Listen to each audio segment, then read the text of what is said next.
also liabilities concerns and also practical pessimism regarding your digestive health. And today we're just going to go over what we've been going over the last couple of weeks, looking at our human physiology, recognizing what exactly is the digestive system and how we can improve upon it. Now, many people all over the world were chronically constipated. Now, how do you define chronic constipation? If you're not going to the bathroom every single day, you're chronically constipated. If you're brushing your teeth every single day, you're showering regularly, going to the bathroom once a day, twice a day, should be a KPI, be at the forefront of your mind.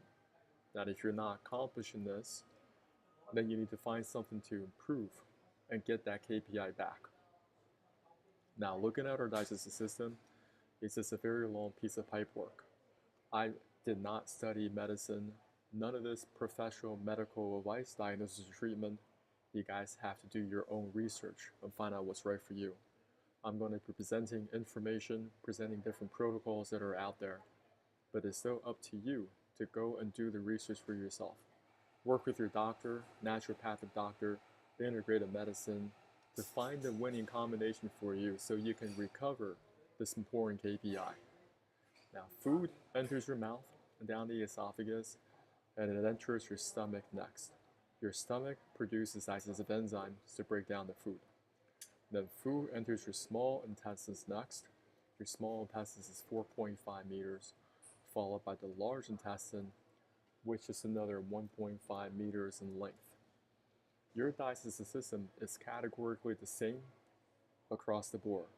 Doesn't matter what your religious beliefs are, your background, political beliefs, your skin color, eye color, none of that stuff matters. We need to see that this is just a very long piece of pipework. This is just an illustration to simplify your digestive system. Over here, once again, food enters your mouth, down the esophagus, into your stomach. Then food enters your small intestines next, the 4.5 meters, which is about 15 feet. Then it enters your large intestines, another 1.5 meters, and out the back for elimination. When we're looking at our digestive system, recognizing it's a very long piece of pipework, but give you a little bit of perspective, just how long is this pipework. When we're looking at NBA basketball, from the floor to the basketball rim is 10 feet off the floor or 3 meters. When you're dealing with your digestive system, the system is so long, it's kind of like having one NBA hoop stacked on top of one another. So this combined height is 20 feet or 6 meters. And that's how long this pipe is.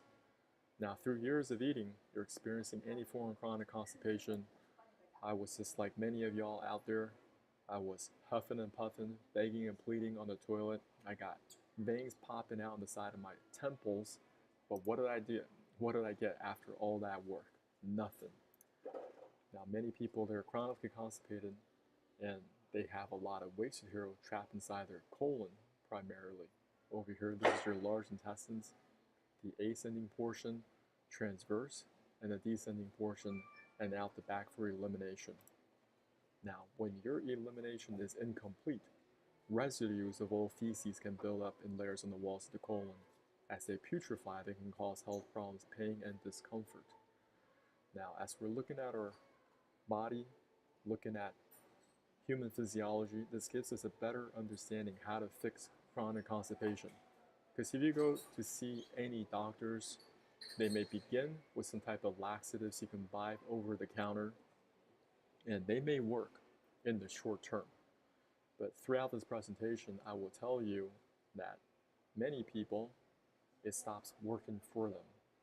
They might be go see some GI specialists, and they may not even have answers for them after taking prescription strength medication. How do I know chronic constipation is a big problem across the world? Well, I did a bit of a keyword analysis. Keyword analysis tells me everyone, many people all around the world, they're searching for constipation relief online every single day. It doesn't matter what the stock market is doing, real estate. Even if the economy goes to shit, okay?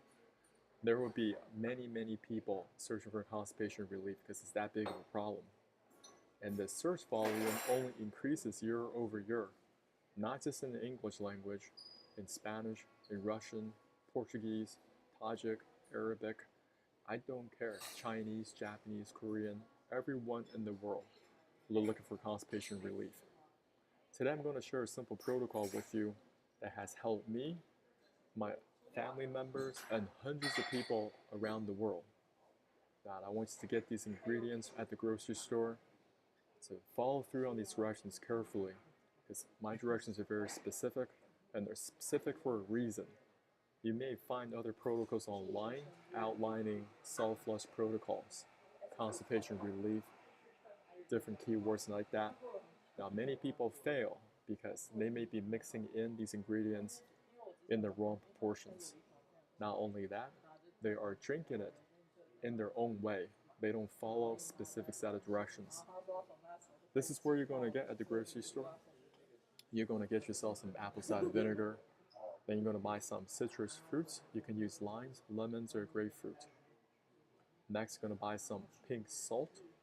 If you don't want to use pink salt, you can also use food grade Epsom salt. So write that down, food grade Epsom salt. Not just any regular Epsom salt, because most Epsom salts that you find, they're for soaking, they're not for consumption. Black coffee is just prepared separately. Over here, I'm going to give you a screenshot so you know your shopping list.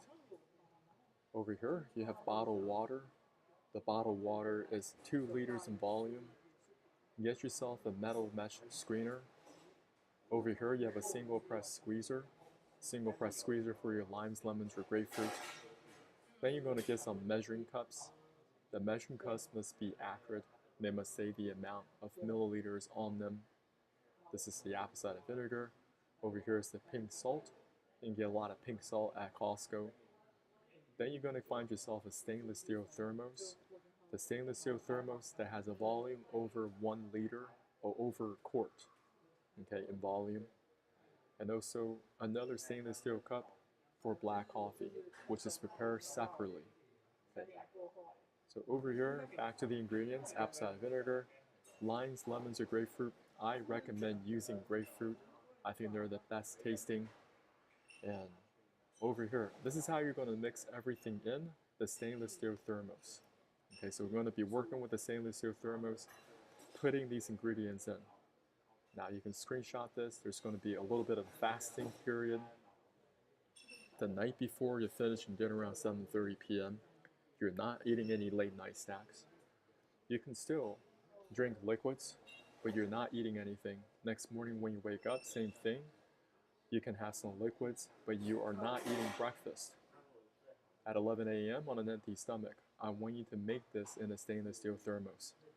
You're going to add 1 tablespoon and 2 teaspoons of pink salt or food grade Epsom salt in the stainless steel thermos. So that's 25 milliliter salt total using pink salt or food grade Epsom salt. Next, you're going to cut and squeeze 3 lemons or limes, or use 1 grapefruit. I want you to filter it through the metal mesh screener over here, so you're removing any type of pulp, any type of seeds from the solution. I don't want any constriction, anything that you can cause you any type of obstruction. Then you're going to add a 1/4 cup apple cider vinegar in the stainless steel thermos. Then you're going to add 2.5 cups of hot water and stir it up. Okay, that 2.5 cups, stir it up. You can stir it up for 30 seconds, 45 seconds, making sure that it dissolves evenly. Next, you're going to add a cup of room temperature water and stir. You kind of bring back down the temperature of the salt flush solution. I want this solution to be quite hot. It's not going to be burning you, but it's got to have some temperature. When we are dealing with protocols like this, hot expands, cold contracts. What are we trying to do here? We're trying to clean out both the small and large intestines. This is a solution that you drink down, okay? This is not an enema. You may find many different videos online regarding coffee enemas, water enemas. This is not one of those. This is a solution that you drink down, and it's got to work its way through the small intestines, begin cleaning out the small intestines. The small intestines is 4.5 meters, 15 feet, and it has a surface area of a football field. And over time, the self-flow solution is going to bring all that waste material in the large intestine. The ascending side of your colon is on the right-hand side, okay, of your body. And then it's going to work that waste material through the transverse and finally down and out the back for elimination. That is the goal. We want to bring this solution, prepare it in this set of proportions, so you're not just mixing things randomly. Why do people fail on the self-flush protocol? Well, this is only for people that are mildly constipated. Maybe you're only 1 to 2 days chronically constipated, and this may be the right thing for you. And work with your doctor, naturopathic doctors, to find what's right for you. People are mixing in the wrong directions, and you can't wait until the solution is completely cool. So after you mix in everything in the stainless steel thermos, there are only 3 items on the desk. You have water, self-flush solution in the stainless steel thermos, and also black coffee. No cream or sugar added on your table. There's no item on this table that you can actually break, such as glass or ceramic. I want to make sure you're using only items that are unbreakable. Because if you make anything in a glass container, something that's going to break, this is going to produce a laxative effect. You're going to be running to the bathroom. As a result, you may be knocking things over. I don't want you to knock anything over to harm yourself, because you're going to be running to the bathroom. The floor is completely wet with glass. You may slip and fall and you cut yourself. The next thing that you know, you're finding yourself, you're at the ER. And people at the ER, they can't figure it out because you're shitting out of your behind. And you got all this glass cut up on your body. And they ask you, what the hell did you do to yourself? And then you say, oh, I watched this YouTube online. Please don't mention me. You're on your own, okay? Everything is your responsibility. I've already warned y'all. Now I'm going to teach you guys how to drink this, because a lot of people mess this up. Number one, it's not a race. You are not racing, trying to get a specific results, like very urgently. You want to be as relaxed as possible. Even before trying to drink this, I want you just to listen to some music that can get you into a very relaxed mindset. And we are breathing through your nose, and then you can feel your diaphragm moving up and down, your stomach moving up and down. That kind of deep breathing. Because many people, they are very, very tense, so they're breathing in their upper chest area, and that's not what I want.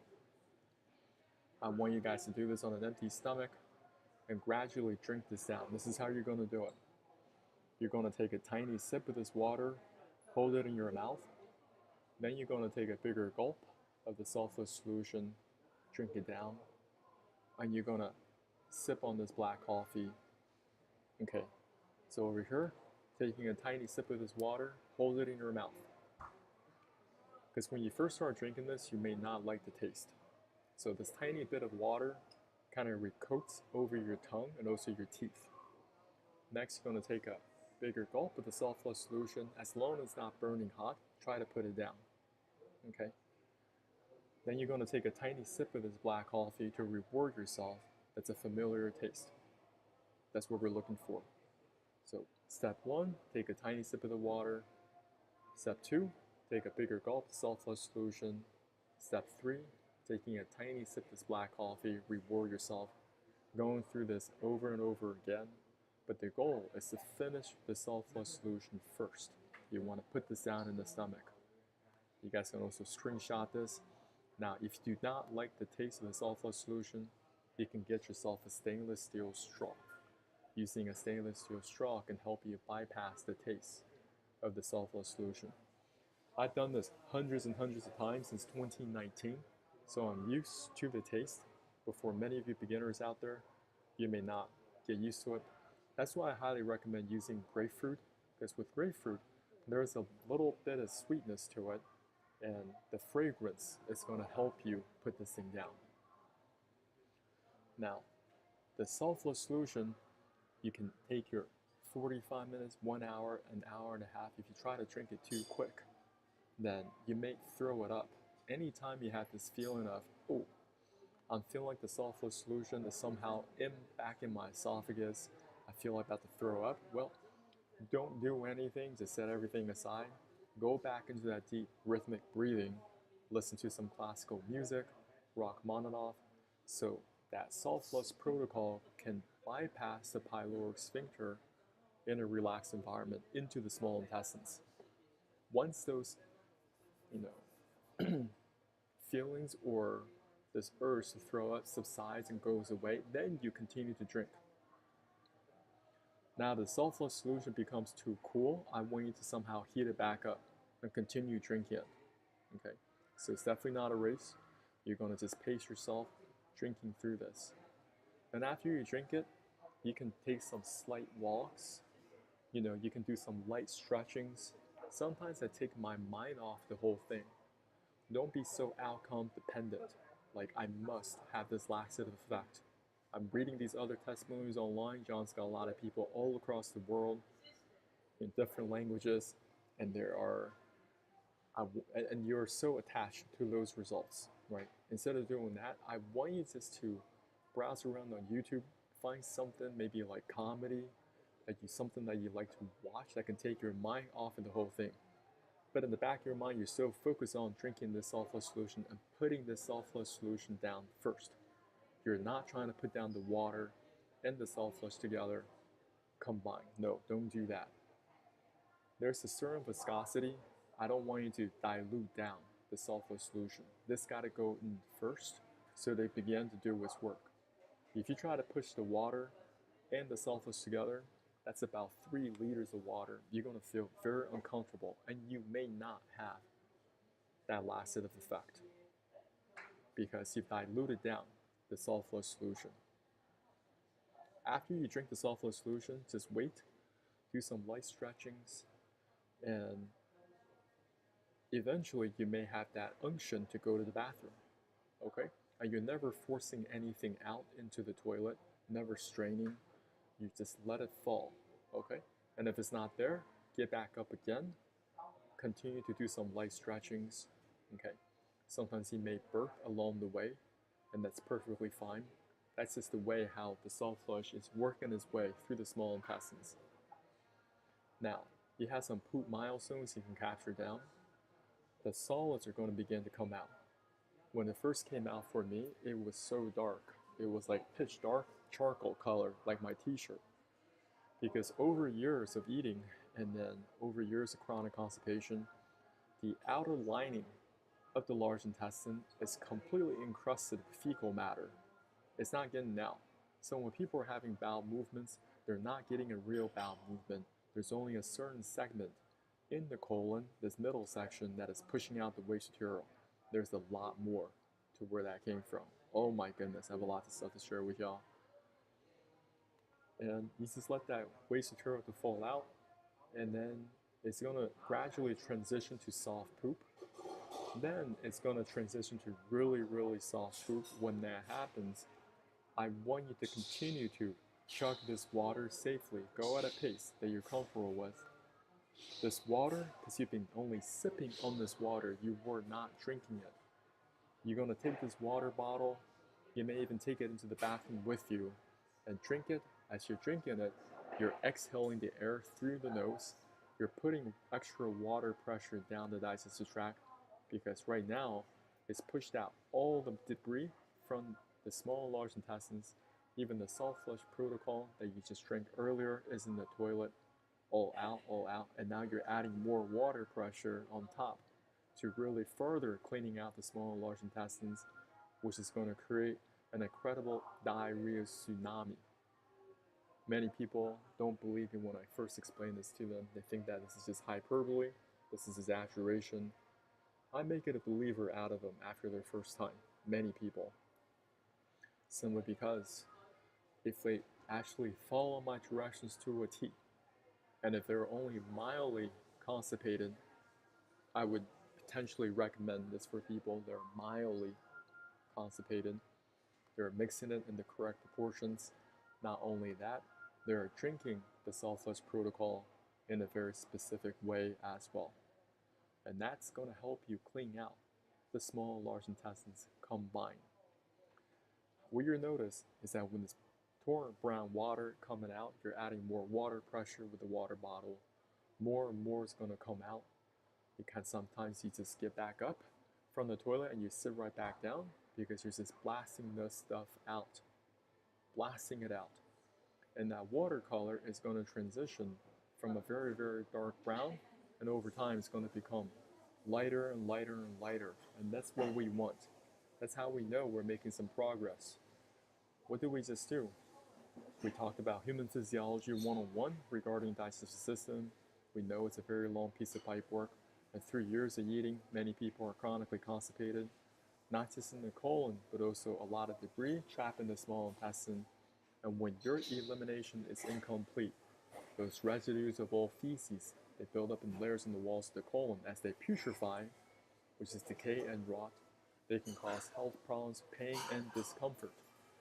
We're getting all that waste material out, the small and large intestines comprehensively, and afterwards, while you're on the toilet, you can also consider getting yourself a squatty potty, or you can get yourself a stool, an Amazon box, I don't care, cardboard box. Make sure it's sturdy. Make sure you're not going to trip over it and harm yourself along the way, make things worse. We're not designed to use the bathroom at a 90-degree toilet. Okay? Human beings, we are designed to use the bathroom in a squatting position. So get yourself a squatty potty or get yourself some type of a stool. Another tip I can give you is simply lift up the toilet seat and sit on the toilet directly without the toilet seat. The toilet seat itself is going to squeeze on your butt cheeks and it's going to squeeze in the anus. Of course, people are going to have problems defecating, getting that waste material out of their body. When you're done with the protocol, you can see that the water is coming out very, very clear. This is what I want you to do. You can start eating some probiotics, okay? And also you want to supplement with some electrolytes. You can eat some fruits, such as watermelons. Get some coconut water back into your system, because when you're drinking all this water, even though you're not really absorbing it, it's flushing out a lot of electrolytes from your body. What you want to do is replenish those electrolytes with watermelon, coconut water, different types of fruits, something very, very soft you can put down. Sometimes people, they eat congee, they eat oatmeal after this, something soft. Now, if you're not hungry, that's perfectly fine. You can just drink those liquids, the coconut water, the watermelons, watermelon juice, and even a little bit of pink salt. That's fine. You can add a little bit of pink salt into your coconut water, kind of replenish those electrolytes along the way. I think that's a really winning combination. So you have some sugar, some natural sugars from the coconut water, but you also have a little bit of pink salt with the trace minerals to help you replenish back to your body. People are having all sorts of problems across the world because they cannot fix their digestive health. Now, I also want to share with you, this is one of many different protocols that are out there available for you, depending on how severe your chronic constipation is. Let's just say your colon is very, very congested, okay? Nothing is going out. You haven't gone to the bathroom for days at a time, talking about 6, 7, 8 days or more. There are people out there with that condition. You may need a colon hydrotherapy. Look into something like this. Colon hydrotherapy is something that you can do where you're just laying down on this apparatus and the colon hydrotherapists are putting in hot water through your back end. Putting hot water through your back end to get the waste material escorted out of your body. You may have to begin here before even using my protocol. You guys understand? Because your situation is so severe and you may have to go in every single day for a whole week. Just help you get your colon back to normal. Because some of y'all, it is that severe. It is that problematic. So what I'm going to do now, I'm going to spin through my social media to see if there are any questions I can help answer along the way. Also checking my sound, making sure my sound is coming through.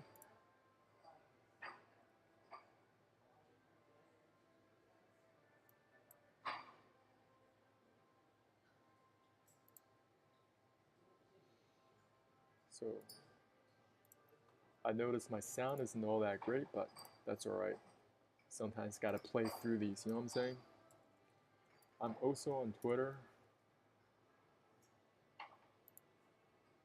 also on Facebook. You guys can reach out to me on Facebook if you have any questions, help you along.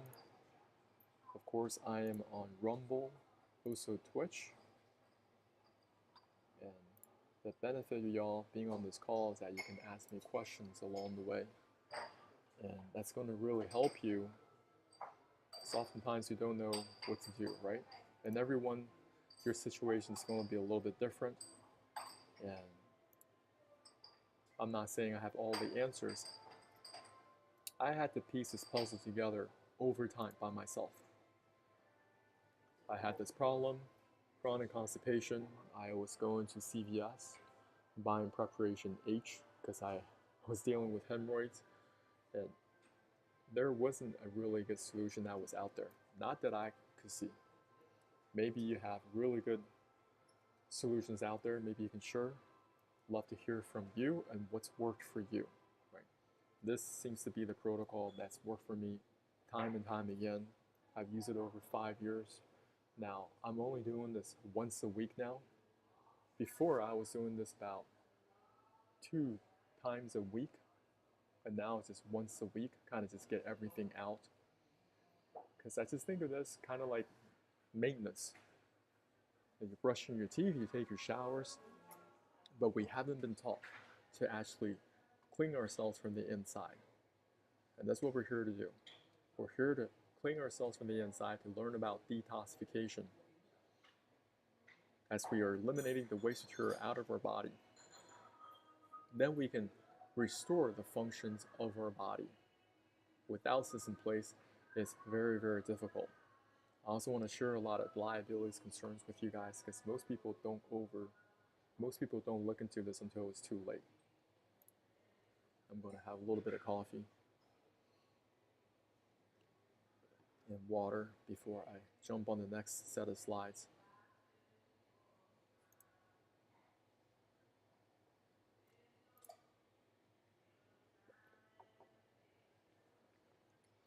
So over here, what are we trying to do? We're trying to go from the picture on the left to the picture on the right. And we're just looking at the colon. Now, a lot of people, they're just packing so much waste material in their colon, and they're not doing anything with it until it's too late. Well, how severe can it possibly get? Because most people, they make fun of chronic constipation like it's a joke. This is no laughing matter because there are people that are ending up with a toxic megacolon, and it becomes very life-threatening. This is a life-threatening complication, inflammatory bowel diseases. They can be painful and cause permanent damage to the large and small intestines. They include ulcerative colitis, Crohn's disease, and infections caused by this other colitis. Toxic megacolons characterized by swelling and dilation of large intestine due to the inflammation and accumulation of large amount of gas. Just because I'm reading this online, different medical websites online, it does not mean I agree with everything that they write. I can almost guarantee you that this is more than gas. This is just the waste material that you've eaten all over the years, still trapped in your colon. All the McDonald's, all the Burger Kings, all the Bojangles, the Cracker Barrels, the frozen pizzas, the 7-Eleven hot dogs, all the chips that you've eaten, there's still remnants of it stuck in the colon. You can go back, and some people, they have months and months of just putrefied remains stuck in their colon. Some people, they're so severe, they have to go to the hospital and get their colon completely removed because it's become so inflamed, it no longer works. And the doctor said, well, this thing is just full of trash. It would be a much better option for you to remove this colon completely. Now you may wonder, well, what happens next after you remove your colon? How does the waste material exit out of your body moving forward? Well, they have a lot of other operations lined up for you. And these are the practical pessimisms I want you guys to take note of. Take careful note, because there's a lot of them over here. Let's just say there is something wrong with the descending portion of your colon, and they do something called a left hemicolectomy. They remove this portion right here, and they reconnect the rest of the parts. Okay, so this part removed, remaining sections they join. They look at your body like a series of USB ports they can just plug and play. That's how I see it. Or over here, let's just say this particular area is completely diseased. This section is removed because over here they had this bulging, descending portion of their colon. It's become very diseased, so the doctors remove this completely. Well, how does the poop go from this area to this area? Well, they install something called a colostomy bag. Okay, they create a whole colostoma in the abdominal wall, which allows the waste to leave the body. A colostomy bag attached to the stoma to collect the waste. Talk to people in the medical profession. Maybe you have a friend that's working as a nurse, maybe some type of a PA, physician's assistant. They see this all day, every day. And the numbers, they're not decreasing, they're only increasing over time. Over here, something went wrong with the ascending portion of your colon. Over here, the doctors performed a right hemicolectomy, and this is the part where the small intestines attaches to the large intestine. This is the appendix. If they perform this surgery, a right hemicolectomy, they plug and play again, they reattach. They get the small intestines to reattach to the remaining section of the colon. Now, when the colon is completely removed over here, they may have to do this procedure, which is called an ileoanal anastomosis. They're using the portion, the end portion of your small intestine, create a pouch around the anus, so the waste materials can still exit out of the anus. The problem is that you're going to have many watery bowel movements daily. And one of the functions of the colon is to extract and pull out the water from the feces formation. Without that function, it just falls out. So many people in the hospital, they have a lot of bowel problems. They're on adult diapers, okay? And some people, they aren't even that old. They can have something like this in their 30s or 40s. So if you're dealing with chronic constipation in your early 20s, you must do something to resolve it. Not through medications, not through this X, Y, and Z, but really get into the root of the problem. Here's another problem. A colon severely displaced. A colon that is healthy has an ascending transverse, has a slight tilt to the upside before the descending portion back down. Over here you can see her colon, only 23 years old, all over the place. It goes up, then it loops back down, then it loops back up again. This is probably in her chest area before the colon makes its way back down for waste elimination. Just imagine when she's standing up, all the waste material has to fight against gravity just to get to this point in the colon before making its way back down and out the back for elimination. Practical pessimism all day, every day for y'all, so you guys can recognize the early signs in advance and find a solution that is right for you. Diverculitis is also on the rise, another gastrointestinal disease. This occurs when pouches called diverticula start to form in the GI tract, become inflamed and infected. This condition commonly occurs in the Western population, can be seen in 10% of people over the age of 40 and 50% of people over 60. The rate of this disease typically increases with age. Scientists believe that this condition is due to not eating enough fibers. Not eating enough fiber leads to constipation, which puts extra pressure on the colon walls. And this causes diverticula or bulges to form the weak areas of the colon. The risk factors for diverculitis may include age over 40, male, overweight, eating a low-fiber diet, eating higher fat and red meat, not enough exercise, taking non-steroidal anti-inflammatory drugs like aspirin, ibuprofen, steroids, opioids, smoking, Moreover, the signs and symptoms of the condition include pain, tenderness in the left lower side of the abdomen, nausea, vomiting, chills, cramps in the lower abdomen, constipation or diarrhea, rectal bleeding. What a mess over here, right? So you got these pouches, inflamed areas of the colon, and some people, they may get so severe, the doctors, they would do the hemicolectomy, like we discussed earlier. Over here, you have ulcerative colitis, inflammation in your colon. Now, people with UC experience periods of symptom flare-ups, followed by periods of remission without symptoms. The signs and symptoms include diarrhea, bloody stools, abdominal cramping, and weight loss. Treatments include medication and surgery. That's what they got for you. They always got a lot of medication and surgery. Well, what kind of medications are we talking about? We're talking about corticosteroids, immunosuppressants, and biologics. Many of these drugs are immunosuppressants, which means they suppress the immune system. Temporarily, you're not seeing the symptom flare-ups. But did you really resolve the root of the issue? Just throwing this out there, for many of y'all, you're on a lot of antibiotics, maybe dealing with SIBO, any type of bacterial overgrowth, and the doctor, they're just nuking your microbiome with antibiotics. Now you're getting that ulcerative surface because without a microbiome, that protective layer, this is what could develop. Over here, what is Crohn's disease? Another gastro disease, part of the IBDs, inflammatory bowel diseases. This occurs when there's inflammation in the small intestine and colon. The main symptoms of Crohn's disease are diarrhea, stomach aches or cramps, blood in the stools, tiredness or fatigue, and weight loss. It is thought to believe Crohn's disease caused due to genes, a problem in the immune system, smoking, a previous stomach bug, and an abnormal balance of gut bacteria. The risk factors for this condition include family history, smoking, certain medications like antibiotics, birth control pill, non-steroidal anti-inflammatory drugs such as aspirin, ibuprofen, high-fat diet. So now inflammation is no longer existing in the large intestine, but also in the small intestine. As we're reading through these different types of gastro diseases, you can see these signs and symptoms are very, very similar. Doesn't matter if you're talking about Crohn's, ulcerative colitis, or diverticulitis.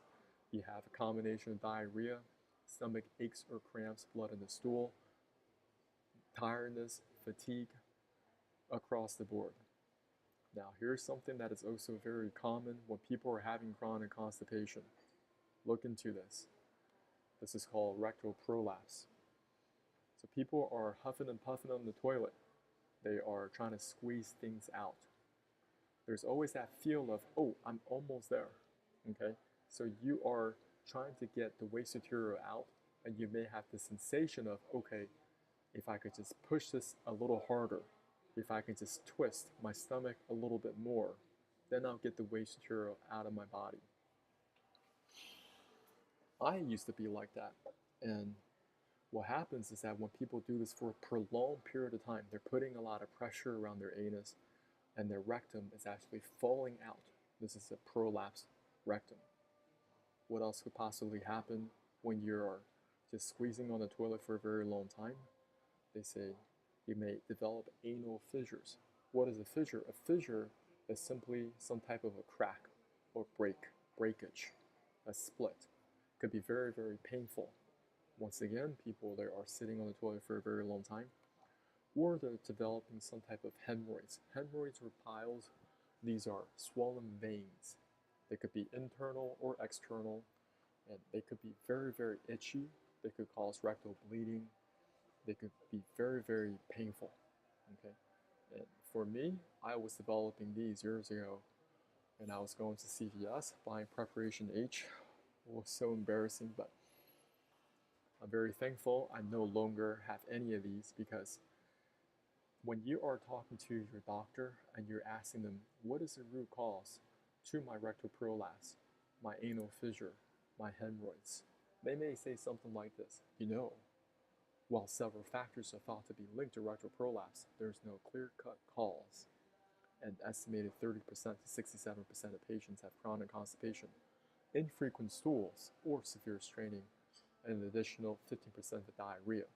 In the past, this condition was assumed to be linked to giving birth multiple times by vaginal delivery.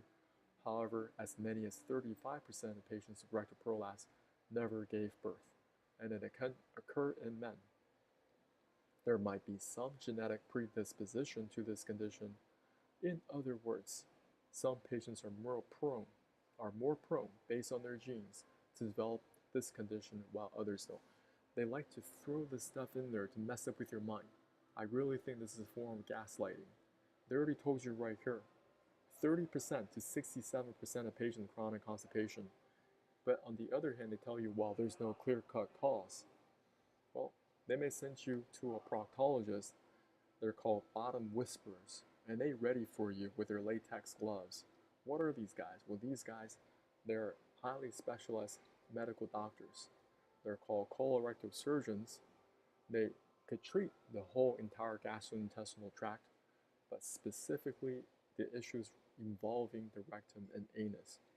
They're going to examine you and they're going to say, well, we're looking at some internal and external piles. We may have to do some surgery there, kind of patch up your anal fissure, kind of tuck back in your prolapse. Now, did they really solve the root of the problem? I want you guys always to ask yourself, am I treating the symptoms or the root cause? If somebody's dealing with chronic constipation, they're dealing with the waste material not going out from this colon. They can't go from the picture on the left to the picture on the right. The proctologist is fixing things left, right, and center down here. But if you're not resolving this permanently, you're not restoring that daily KPI of daily bowel movements, guess what's going to happen? You're going to see this guy again because you're going to develop new hemorrhoids. You're going to develop new anal fissures or prolapses. So you guys understand what I'm talking about. So over here, I'm going to just send through my videos real quick. See if you guys have any questions. Welcome. Somebody's on my YouTube. Appreciate you. Welcome. And you can ask your questions. Don't be shy. We all have different digestive issues over the years. I'm still learning how to improve my digestive health. There's always another level of health that you can unlock. I've been on this health journey for quite some time, over half a decade now, and every single year. And I wake up with a lot of enthusiasm because I know my health is in an upward trajectory. Not only that, I'm finding new protocols I can do to better enhance my health. Isn't that great to know that, wow, there's always another level of health I can unlock. And I find that very, very optimistic. I find that very, very exciting because there's something I can learn, right? So over here,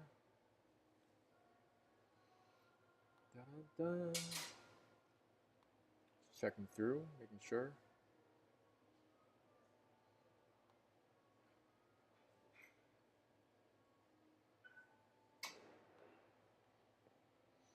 So I also want to share some messages and make some people upset. I don't care. Sometimes you got to put yourself in the shoes of the people that are in constant pain and struggle due to their chronic constipation. And recognizing that, hey, people are getting upset if I share some of their comments. There are a lot of anonymous members across the internet, many thousands and thousands of forums online, Facebook groups, private Facebook groups, dealing with chronic constipation. Since they've gone down the path of looking at the GI doctors, looking at different specialists, and still not resolving their issue, let's read, because you don't have to go so far down the line. Look if there are potential detours that you can avoid going forward. Sorry to be crude, but there's a big lump of poo that won't come out. What do? Anyone, any idea, suffering from constipation now and again, especially when I've been eating crap the past couple of weeks. I've been constipated. When I go to the toilet, nothing is coming out, or if it does, it's hard. I've also been bloated, especially upper tummy, and like a trapped wind, feeling plus since yesterday, not really got an appetite. Tried Ducales, never really worked. Eating more healthy and now trying lactose since Tuesday, but feel like it's just making me fart. Also to mention having some stress and anxiety with family members been in hospital. What can I do to help get my tummy back to normal? Thanks. Okay. Let's read some other things. What's the longest you've gone without poop? 4 weeks. Was hell. I was throwing up feces. Unblocked myself suppositories eventually. This is an example of feculent vomiting. Okay? And it does happen. And if I would just do some rough estimates, there are probably around 60,000 cases in the United States per year. People that are just throwing up their feces because they can't poop it out. I'm so tired of this. This morning I was driving, all of a sudden it hits me. I didn't make it to the bathroom, all over my shorts and car seat. I'm so incredibly exhausted from this. I'm to the point of wearing adult diapers. There was a lot of mucus. This is normal. Definitely not normal. Okay? I'm so backed up. My stomach is very bloated. Looks and feel I'm 9 months pregnant. This is affecting my quality of life. Getting depressed. I've tried so many things and still not able to clean out. Now pay attention to some of these. I'm impacted. All home remedies, OTC laxatives, enemas, dietary changes, additions, nutritional oils, quit working last month all of a sudden. The ER couldn't reach it. Enemas didn't work. Highest dosage of lenses does nothing. And the Miralax colonoscopy prep is giving me overflow diarrhea. Small bits are coming off the impaction, probably from the hospital enemas I got Saturday. What else can I do? I feel like the impaction is just way too big to get out. Seems like nothing is softened enough. Hello, I've been struggling with severe chronic constipation for a couple years now, but it's only gotten worse over the past 6 months or so. I've been prescribed Trulance and lenses, highest doses for both, and neither of those medications are working very well for me at this point.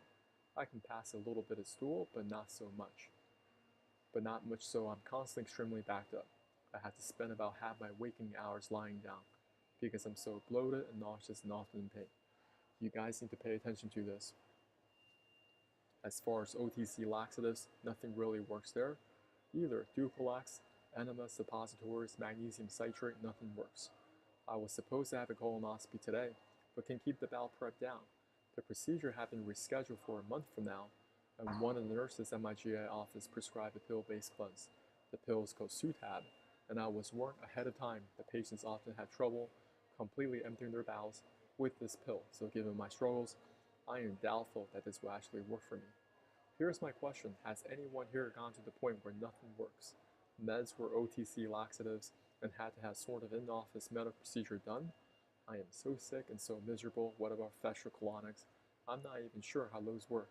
If anyone has any advice or experience with this, I'd be very grateful if you could share with me what you ended up doing and what the outcome was like. Thank you. So for this person, not professional medical advice, diagnosis, treatment, you definitely want to work with an experienced colon hydrotherapist, maybe going for a couple weeks in a couple days in a week, just to get that waste material out. Later, you want to do my self-flush protocol, also cleaning out the small and large intestines combined. And later on, we're going to deal with internal parasites. I'm going to talk about that next because most people also ignore internal parasites. Internal parasites are very, very real, and they're going to cause additional obstructions in the digestive tract. Most people do not believe parasites are a real thing in a first world country such as the United States, Germany, Switzerland, the UK, Sweden. Listen, they are in your food that you buy at Whole Foods. When you go to Whole Food Market, people can see it with their natural eye. Without even microscopes, there are worms in their salmon. Or there are worms in their Costco salmon. Parasites are everywhere. Today I'm just going to go through a few of them, but you guys can actually visit different parasite museums. This is the one in Japan. They have 60,000 specimens in this one, and about 100 different parasites can harm the human body. In the United States, they also have a national parasite collection that they've been collecting since 1892. So over here, they got over 100,000 catalog lots. All right, a lot of different parasites. They're people. They are just collecting them and studying them every single year. They're finding new parasites. Over here, these are full-blown organisms that can harm you and also your pets. We have the liver fluke, the pinworm, the tapeworm, also roundworms. That can cause all sorts of havoc in your body. Liver flukes are very common in cows and also sheep. Their eggs they will first begin hatching in water, and they'll work their way up through different organisms they're going to attack, such as snail. Their intermediary hosts grow to a certain size. After they grow to a certain size, they exit the snail, end up on some vegetation. Well, the cow or the sheep come over and eat this vegetation, and that's how they get it into their body. And if you're eating undercooked meats, that's how you get it into your body. This is something that the ranchers have to deal with every single year. Doesn't matter if you're in Montana, Colorado, Idaho, if you're in Australia, New Zealand, if you're ranching, they have to deal with liver flukes every single year because they're finding their livestock is getting weaker, they're losing hair, they have no appetite, they're getting sick. Well, these liver flukes are causing all sorts of problems. And they're going to attack your liver. Your liver is a storage of vitamins and minerals, so they're going to attack it, extract the nutrients, continue to survive and replicate. If you're taking notes, just write down survive and replicate. That's what they do. Over here, you may be dealing with specific parasites that attack the kidneys. Once again, these parasites may end up in a worm, and then the frog or the fish come over and eat this worm and work its way up the food chain. Over here, you're eating this frog, undercooked frog or raw fish. That's how that parasite get into your system. Steak tartars, another risk factor. People that are eating a lot of intestinal products, sushi, sashimi, hot pot in Asia, causing a lot of risk. Tapeworms, they're in cows and also pork. They're also in fish. Okay, they work their way up the food chain. This is what they look like, and their anatomy is simply this. This is the head portion. They're hermaphrodites, so they can reproduce all by themselves. They have these things called progotids. Each progotid can hold up to 100,000 eggs. Now, one of the reasons why people are taking all these laxatives, still not working, because you may have parasites that are so big in your body right now, they're causing so much additional obstruction. Somebody pulled out a tapeworm that is 59 feet. Somebody in Thailand pulled that out. Look at all that tapeworm. Now that's only one tapeworm. Over here, tapeworm in your cats. Even the cat is freaked out. This is roundworms and an American bully. And over here, this is some type of a botfly. Okay, very, very possible some type of a larvae, a botfly. The risk factors are from your dogs, from your cats, your drinking water, if you're traveling abroad, going to the Amazons for your ayahuasca. If you're not prepared, you're going to be drinking contaminated water, a lot of raw foods, even raw vegetations. And don't take these risks. Like people, when they're young, they're like, oh, I'm going to eat a slug. Somebody dare me. That's dumb because there are a lot of parasites in slugs. And somebody, they actually ended up in a wheelchair. You guys can look that up. Somebody ended up in a wheelchair because he took a dare. His schoolmates told him, hey, I dare you to eat that slug. Parasites can go outside of your digestive tract, begin to attack different organs of your body, or end up in your muscles, or even end up in your brain. This is called neurocysticercosis. Many different places in Asia, they are eating raw foods, even raw blood. Don't do that. Pinworms are also very common. You can find them in children, also adults. People are scratching their behind discreetly. According to PubMed, you have over 1 billion people around the world from all socioeconomic classes. Over here, roundworms are also very common. You can find them in many different pets, also in rabbits and ducks. And this is affecting from 800 million to 1.2 billion people worldwide. Don't you think that's a lot of people? 800 million people to 1.2 billion people worldwide. This is just a picture of different white blood cells. The white blood cells, they do have the ability to take care of your internal parasites. The problem is that many people, they're on corticosteroids or they're immunocompromised. So if you're taking corticosteroids, you're basically telling your white blood cells, don't go to work, do whatever you want. And they're not taking care of your internal parasites. In that environment, the parasites continue to survive and replicate. Zoonotic diseases, okay, people are taking these type of photos online. That's how parasites can get into your system. Another form of destruction, some people, they have way too many roundworms, so they have to pull them out through surgery. They have to extract that many roundworms out of their colon. Now, just imagine, if you have that many roundworms in your small and large intestines, how does the waste material supposed to get out of your system? Doesn't matter how many laxatives you take. Doesn't matter if you eat right, if you're eating more fiber, you have way too much obstruction.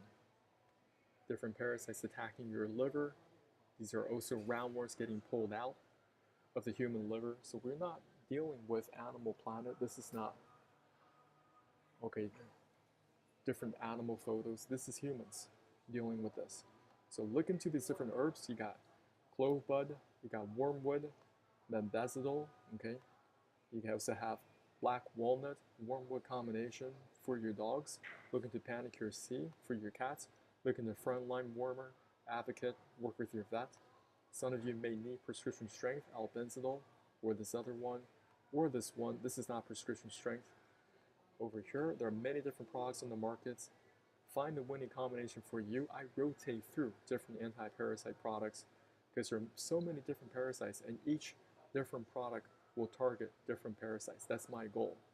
Now, over here, you want to get good with my protocol first.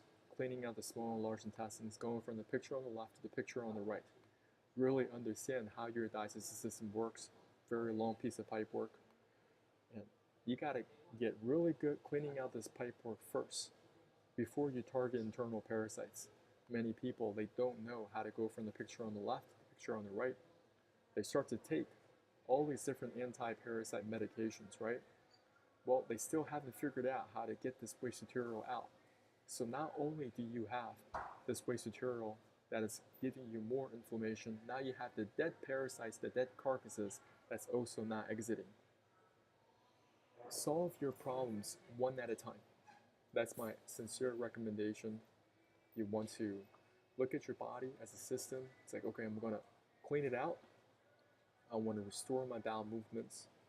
And over time, I'm going to take different anti-parasite medications or herbal blends, working with my doctor, naturopathic, integrative, but I'm still going to do something to flush out the dead parasites. Does that make sense? This is the approach that I went the last 5 years. And right now, I don't have any of these digestive problems at all. I'm very grateful. I'm able to use information to help my family members, and each family member is a little bit different. So how I coach each person is a little bit different.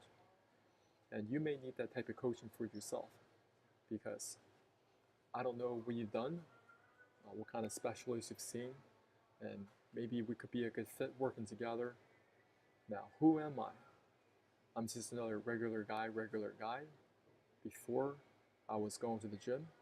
I had workout programs, a personal trainer, but I still had a lot of inflammation in the body due to chronic constipation. So when your body is inflamed, it holds onto excess water and also excess fat. Now, over time, I learned about this protocol, and I learned how to clean myself from the inside. And this is basically what I look like all year round. I don't really go to the gym. I haven't gone to the gym for years. But I do work out. I know how to take good care of my health. But it's not just about working out. It's about restoring your internal organs on the inside. And when you do that, your body slims down. Your metabolism returns. It just works miraculously like that. I was going down a very dark path. In this situation, you can see how my whole face is very inflamed. No longer. Every single week, I'm doing something to improve my internal organs. There are people on my website or on my YouTube, they're finding a lot of success with just watching my free videos. You see that I did your protocol last night? Holy crap, I was not prepared for what came out. You have helped me so much. I just purchased your program to support you. Thank you and many blessings to you. And I hope many of you will also experience this type of success. You know, I want you guys to find protocols that are right for you, and you will find success getting your situation resolved, whatever that is. And you also can work with me one-on-one. If you want to work with me one-on-one, you guys can go to my Instagram and we're going to get on a call. Getting on a call kind of lets me know, hey, where you are at currently. If you want to just jump on a call with me real quick, you can just go on and get on a call with me by just sending me a DM so I can send you a Zoom link, okay? And helping us find the next right step for you. We have so many exciting topics to discuss going forward, not just improving our digestive health, but also improving the conditions of our internal organs such as our liver. Your liver is an amazing organ. You need to protect it. You need to upgrade it. You need to get the congestion out of it. There may be a lot of congestion in your gallbladder right now in the form of gallstones. All these things can be flushed out of the body. Or you may have intrahepatic stones that can also be flushed out of the liver. Is it going to take effort? Is it going to take a lot of persistence? Of course. But if you want vibrant health, and I think most people, they want vibrant health, okay? Because without vibrant health, you're always in and out of hospitals, or you're going to different seeing specialists day in and day out, and you're still not getting your problem resolved. But once you start to clean yourself on the inside, then you start to restore the organ's function. It begins to filter your blood properly, and you're going to feel better and better. Maybe you're dealing with different chronic pains, maybe joint pains, this discomfort here, that skin condition there, they go away. And that's what we want. Many of you are putting up with problems for such a long time. You never really look into what is the root cause to these problems. And over time, if you're interested, we can also talk about how you can improve the conditions of your kidneys. I started doing this kidney cleanse beginning of August last month, August 1st, 2024, just using different herbs to clean out the condition of my kidneys. I'm not going to wait the doctors tell me that I have problems with my kidneys. I'm going to assume there's always room for improvement, and there are different herbs that I can use that are very inexpensive that's going to help me clean out my kidneys. And I've been doing it the last couple of weeks, and I've seen a lot of improvements already. So I want to encourage you guys with that. Thank you so much for watching this video. And if you have any questions, you can reach out to me in the comments below, or you can go on my Instagram, send me a message, work with me one-on-one. But for most of you, you should just get my program. If you're just mildly constipated, if you think that's right for you, work with your doctor, naturopathic doctor. I really pray this video finds you, okay? So thank you so much again for watching this. Look forward to hearing from you, and I'll talk to you soon.